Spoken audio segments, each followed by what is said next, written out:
Hello.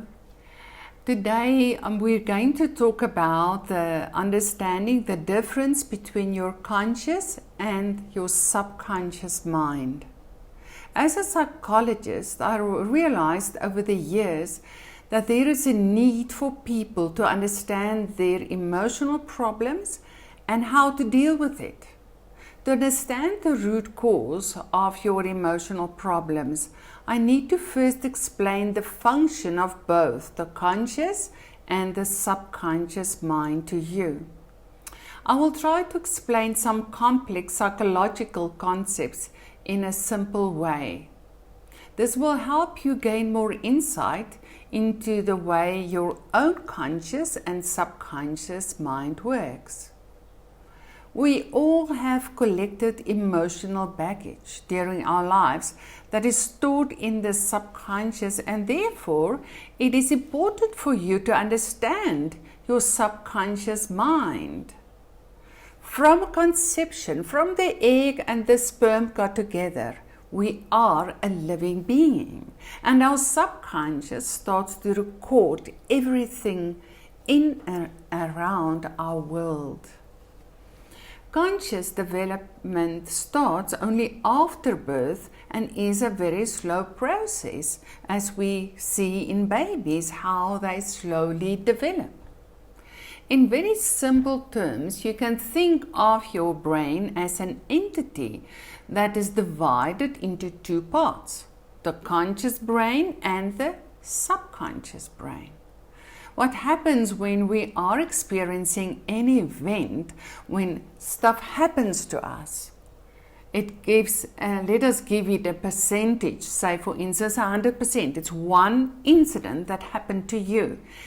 The incident you experience in that moment divides into two parts. We're all developed like that. Part of that experience, that 100% experience, if we gave it a number, goes to the conscious mind. Let us say of the 100%, only 10 to 20% to the conscious. The other part, about 80 to 90% of this one experience, go to the subconscious mind. The conscious mind, 10 to 20%, changes continuously with self-growth and realization, and includes all our logic, thinking, reasoning, understanding, decision-making. It can be analytical, language, math is all there in the conscious mind. The subconscious mind, where that event, remember 80 to 90% is in the subconscious, is the spiritual core that protects, guides and supports every person in thought and action. The subconscious mind stores all our emotions, body monitoring, body controls, all memory, whole brain, creativity, imagination, form, color, movement. The subconscious is aware of situations and suggestions it receives even before birth, and has an immense capacity to heal as well. The subconscious mind actually controls everything that goes on in your thoughts, in your body, and in your life. It has all the power, but it does not have any logic. Scary, but that's the truth. The conscious mind can reject information it does not want. The information of that event that we talked about that enters the subconscious mind can be neutral. It can have positive or negative suggestions. A neutral or a positive suggestion of this event that you experience is wonderful and it's not a threat. But a negative suggestion or that negative event is now stored in the subconscious without logic, reasoning, or many more. And the greatest need of the subconscious mind is to protect itself and to survive. The subconscious mind will do whatever is necessary to protect itself. Even if it if what it is not acceptable, or it's unacceptable or undesirable to the logical thinking mind. Let me give you an example. A negative suggestions like fear, grief, depression, shame, sadness, intense fear, intense pain, and many more are loaded with emotional energy that goes directly into the subconscious mind and settles there. Let me explain the conscious and subconscious with this analogy. This conscious mind is like a very neat, organized office.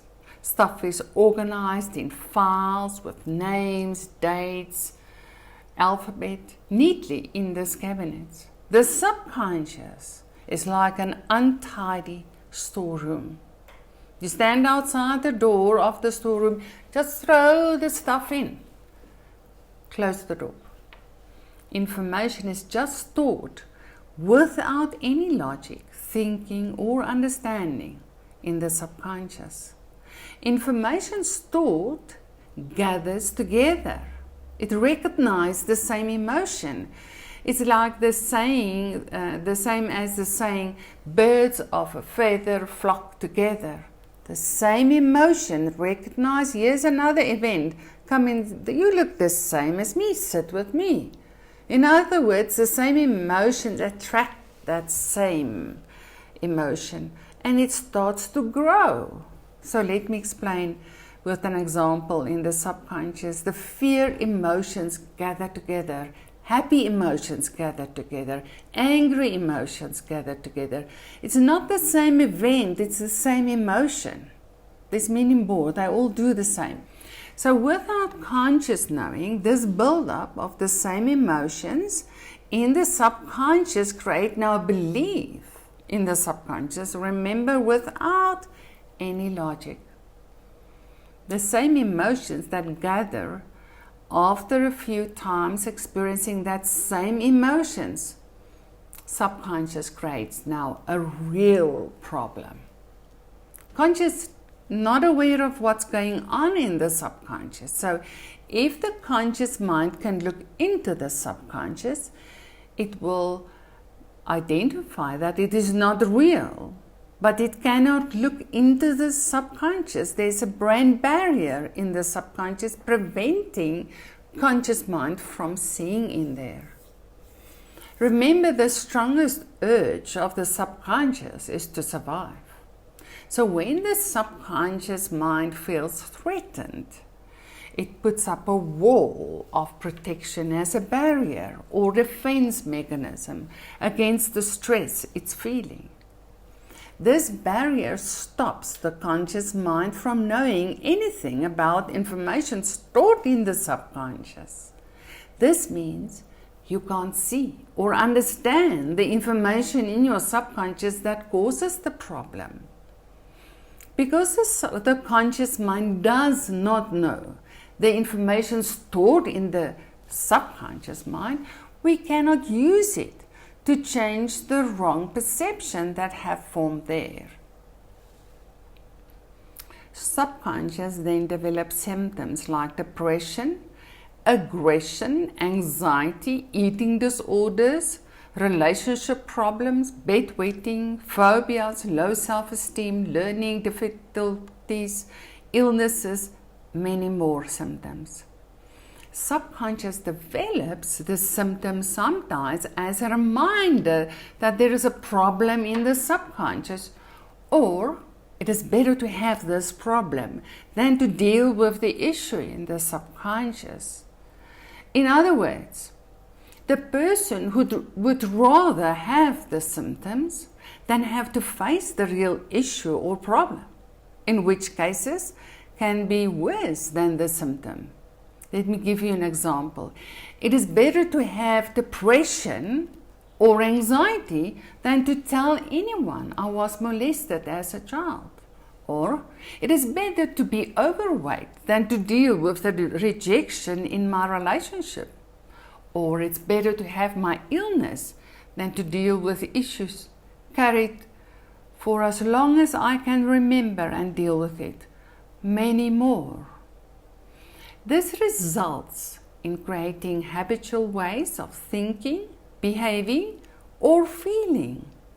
Sometimes the subconscious feels so threatened by negative suggestions that it is afraid it will die. To protect itself, it chooses a symptom or emotional problem as a defense mechanism in order to survive. To the subconscious, it's safer. The conscious mind does not know the reason for the symptoms, and this is why we will sometimes ask a person, why are you depressed? Or why are you anxious? And they will say, I don't know, because they talk the truth. But through therapy, this can be dealt with. If you want to know more about these subjects, I can recommend a few books that you can read. You can go to my website, www.drsusanroots.com, and click on the resources tab in the menu. I look forward to seeing you in the next video.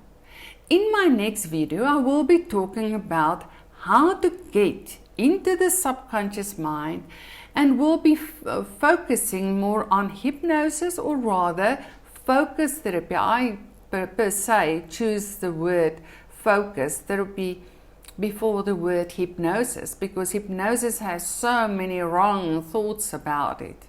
And actually it's focus therapy, to get into the subconscious mind and understand this focus state and change the behavior, the thoughts there, with logical, conscious reasoning. Below in the description box is the link to my website, as well as a link for you to subscribe to my mailing list. Until next time, bye.